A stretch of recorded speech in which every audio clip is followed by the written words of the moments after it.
It doesn't matter how or why the vampires were invited in to begin with, because at the end of the day, no matter how you put it, everyone was set to die. I think a lot of y'all are completely missing the point as to why shit transpired the way that it did within Sinners. Let's get one thing straight. Hailee Steinfeld's character did not do this of her own volition. She genuinely wanted to help Stack bring in money for their brand new club. Mind you, this is after they made up for the shit that had happened before in the past. Being off of that, she's not a stranger to these two. It's literally stated by her that her mom raised those two, so she literally grew up with them. It's even stated by one of the characters that she's family. She's not a stranger to any of this. And she thought because they're white folk and she can relate to them that they may actually have money on them, but she had to check for herself. She had no idea that they were vampires. So when she found out, that's when she turned around, pulled out the gun, pointed it at them, turned around, and then got pounced. When she's a vampire, it is even stated, they're not the same anymore. Their human connection is no longer there. Something else takes their soul, and that's the vampire. So no, it's not her fault that it happened. There's genuinely a lot to back up why she's even there to begin with. Now let's talk about her character. She knows both Smoke and Stack. They have history, mainly because of her husband, so on and so forth. They have a child at home. Mind you, we've been knowing this. So when her husband turns and they threaten to take her daughter, of course you would say something. And while yes, she is the reason that the vampires came in because they were invited in by her,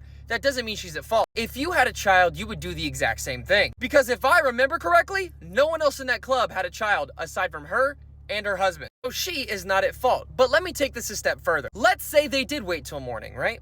The vampires dispersed. The Klan was coming anyways. Michael B. Jordan did not have the stuff that he had at the end of the film to do what he did to take out the Klan members. He may have had a small window to get things ready, but he had to set up traps in the process, as we see that happen towards the end of the film, which is how he's able to take out the Klan members to begin with. And let's just say they survived the Klan members. The vampires would be hunting them down for the rest of their lives. They know what they look like, they know where they live, they're not safe. The reason Stack did not get him is because Smoke told him to promise him not to touch him. Mind you, he was the only survivor. Guess what? Stack stuck to that promise. If there was no promise made, he would have hunted him down. So, with that being said, at the end of the day, it doesn't matter who started it because everyone would have died regardless. So you might as well run these hands. This was a no way out scenario. They had to fight. So regardless of who started it, the same outcome would have happened.